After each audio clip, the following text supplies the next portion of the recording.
I'm Mint Salad, and I saw Dungeons & Dragons Honor Among Thieves. It's directed by Jonathan Goldstein and John Francis Dolly. This was requested by Patreon. If you haven't seen this movie, I will spoil it for you. And you can fast track movie review across to patreon.com/ASEPresents. Spoilers ahead. I saw this movie opening weekend, but I like talking about this movie a little bit later because, oh boy, my tiny little channels get lost in the algorithm since like everyone else is talking about it. Man, it looks like somebody's doing their quest of mowing their lawn behind me. How fun. Whole Dungeons and Dragons. Oh yeah, by the way, I should mention, before I get on with this review, I've done D&D sessions with my friends, the Void and Gazers, with, we have Golden Witch, we have Bird, Riley as well, and DM'd by the amazing masked bastard, Charles Kahn. Yeah, you can go check that out. Now with the review, actually, the movie starts with following a guy. It seems like this guy had a wife and has a tiny little child. Unfortunately, that wife is now gone, and I feel like he just goes on to a different life, a thievery life. He used to be a little peacemaker, part of the Harpers, but man, I really like how this movie goes into depth, like throughout the rest of the movie, like why he turned into a thief, like why is this stuff happening to him. But the beginning pretty much just tells you everything you need to know off the bat about him. He had a child, his wife got slaughtered, went into thievery, his child now knows how to be a thief. She gets a little pendant thing, which makes her invisible. Great invisible thing for child actors, because child actors cannot be there for as long as filming takes all the time. So I found that to be very clever. You could just make her invisible half the time. So now we have this guy. This guy's name is Edgin. Yeah, he's a bard. Yeah, this is so funny. Man, the names of each character is nice. Okay, let me tell you about the other characters that I also like. We have amazing badass chick. She's in the Fast and Furious movies, but she seems to be a barbarian. I don't think that's actually her classification, but like the armor that she wears, so cool. She's so cool. She can like battle anyone. It's honestly, she's one of my favorite characters in this movie. And then we have, we gotta find my daughter, says Edgin. That's the entire motivation for this movie, because he wants to get his family back together. He was part of this heist to get there's a tablet of resurrection, and he wants to resurrect his wife. And I didn't know there was a difference between the child's mother and the wife. I didn't know there was a difference until a bit later in the movie, but I'll explain that difference when it's necessary to do that. I also like the little journey of meeting all these characters that they need help with, because Edgin, correct me, I think it's Edgin. Edgin is like, yeah, I have a bad reputation with people because I've stolen a lot, but people are willing to help him get to his daughter. Also, his daughter is being taken care of his former buddy. They did heist together, but that guy kind of, betrayed him.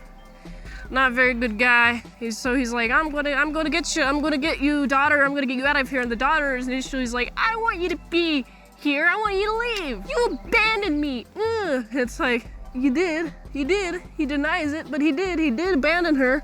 I like that, how we have some character conflict there. And so the journey of meeting all the characters that are along for the ride to this little palace, into the little games. I honestly like the games portion of the movie the most out of like any other part of the movie, because I feel like the game's much more entertaining. Oh my goodness, I have to mention the Tiefling. The Tiefling is so cool. We first get an introduction to her. She's a horse, and then she turns into an owl thing, an owlback. It looks like a big owl bear kind of dealio. Then she can just change into any animals. I like that. It's really cool. But wizards, sorcerers can detect her whenever she's eavesdropping on someone. The person that's being eavesdropped on is none other than this woman. She's wearing all black. She has dark circles under her eyes. She seems terrifying, and I wouldn't want to mess with her at all. But yeah, of course, the tiefling gets caught by her, almost gets eradicated by her. I don't know if anyone else in like the same room as this witch is understanding what's happening. There's a changeling, there's a wild thing, there's somebody here who does this little shape-shifting. MDKs, I would start calling them MDKs. MDK that person. Gets out nice and safely, got some information. Honestly, this tiefling chick has to be my favorite character in this movie. Like, she's adorable, she's sassy, she has the right amount of disdain for humans. She's like, why do humans always gotta lie, man? She's got like cute little horns. I love her so much. From the moment I laid eyes on her, I was like, this is a dream come true, man. Enough about that tiefling though. Let me tell you about them games. The games. Oh, we gotta put Edgin and his pals into the game of, seems to be just like this big old maze, and there's this monster chasing them, terrifying monster. And I found it interesting, like the walls, after a little like bong, like a little gong at the top, each of the walls goes down, and it's nice. There's also these like blocks of, I guess, deteriorating goo. Yeah, that. Also, we have Simon. I forgot to mention Simon already. Simon is so cool, man. Simon and the Tiefling are both magic users. Simon is a sorcerer. Wizard? What is that? What's the difference between the two? Let me know in the comments. But I believe he's a sorcerer. And you know what's cool about him? He doesn't have like a bunch of confidence. He seems to have like realistic expectations of his powers. But it's nice to see him develop and grow as like a sorcerer who can believe in himself. Also, there's this helmet that's that Edgin also has stolen. Throughout like probably halfway through the movie, he has this helmet. We have Simon try to put on this helmet, and it keeps like being denied by, he sees his, I think it's his Uncle Owen or something. That guy's being very mean. I don't like how mean he is, but I really do like how Simon eventually has to overcome this guy's meanness. He's like, I don't care, we don't have time, I'm just gonna slap you in this little like magic averse, is what I'm gonna call it. And he has the powers of this helmet, and it's pretty nice. He's very powerful, it's pretty great. All right, enough about that helmet though. I mentioned they have like these magic bands, which is nice. The tiefling, her magic cuff gets removed when she gets her handed to jail. She has to have it pulled out. And then she uses that same gel and the little mechanic of the walls going up to like disappear into where the walls go, to get into like further into like the castle or the arena or whatever. Very clever. However, here's a little bit of contention I have with this scene. How does Simon get his wrist removed? I know exactly how the tiefling got it removed, because she went in and then out, and so like, you know, the cuff got stuck there. However, when the tiefling chased into a snake and then pulls them out, it was backwards. That's how they did it. Okay, no more qualms. My question was answered, but me thinking about it. Okay, so they're also trying to get into this room to steal all the gold, and they actually do end up on a boat with all this gold, and plus the head man, the uncle that is taking care of Edgin's daughter. Yeah, he was just gonna steal all their gold and let this witch summon these little veins in the sky, caused a lot of people to go from being human to being soulless, undead, people that are forced to follow her constantly. And I like how she's revealed to be a red witch. Also, very important in the story. Why did this red witch go after Edgin's wife? He stole something.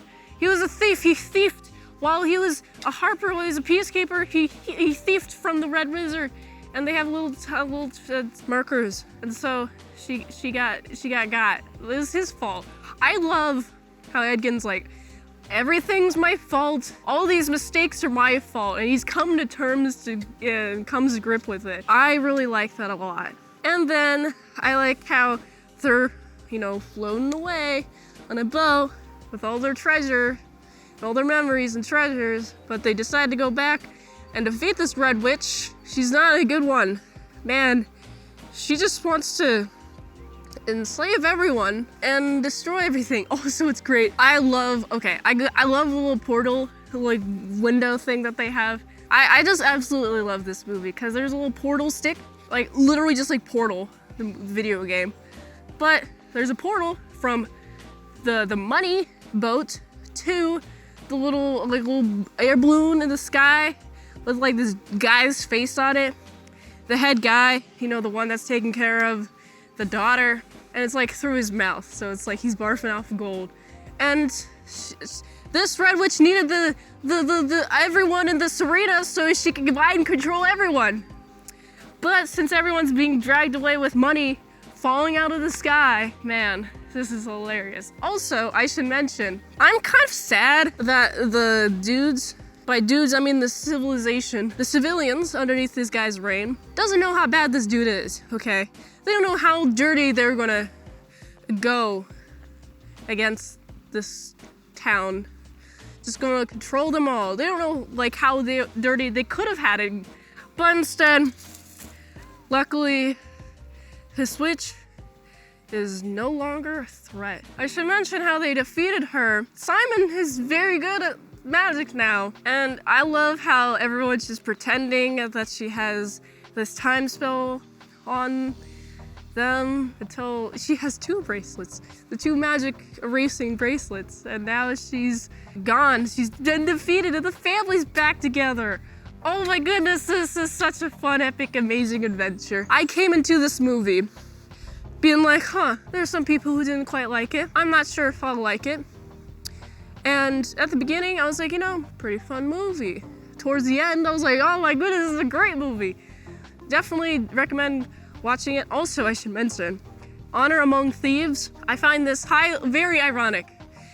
At the beginning, there is no honor among thieves. There is this scene, Edgin is even like pardoned from prison, but before he's given the verdict, he uses like wing guy to crash through a window, and he's like, oh, I'm gonna go now. I'm gonna go with my friend and I, and leave that guy just like stranding. I'm like, man, there's no honor.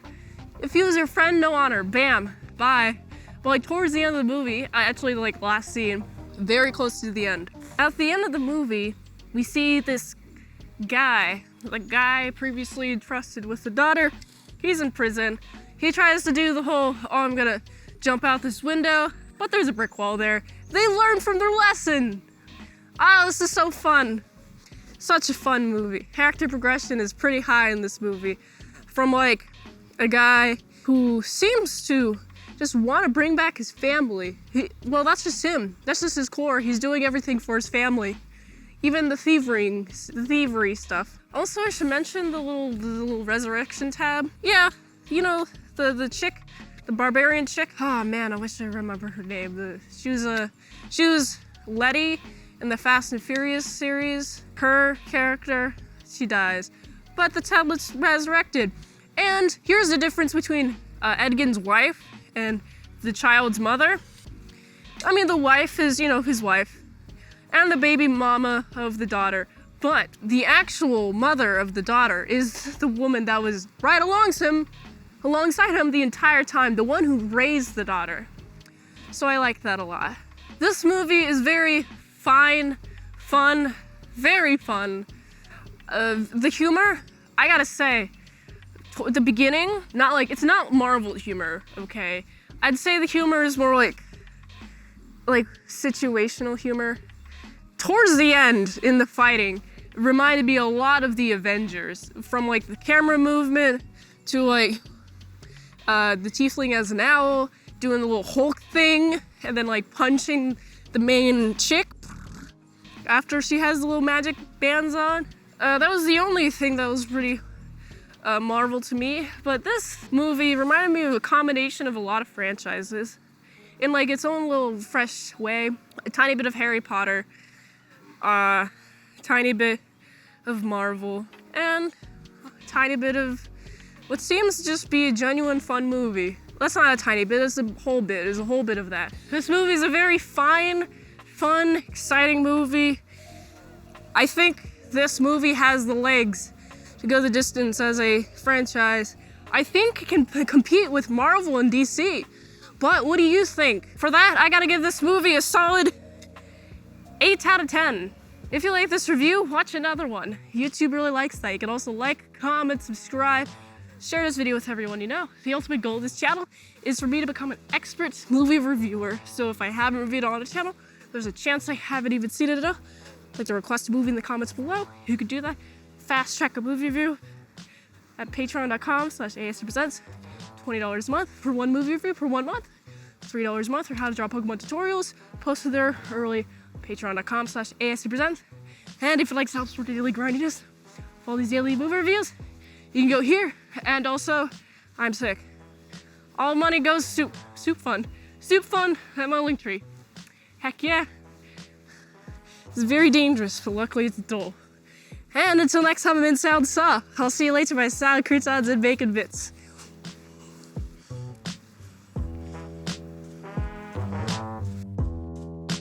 There's a lot of dirt on the top of that. A little dirt don't hurt. That's what I've been told all my life. Weirdly enough, by friends of mine, not by adults. Alright. When I say adults, I mean like this, I was told this when I was very, very young. Like, possibly when I was 9.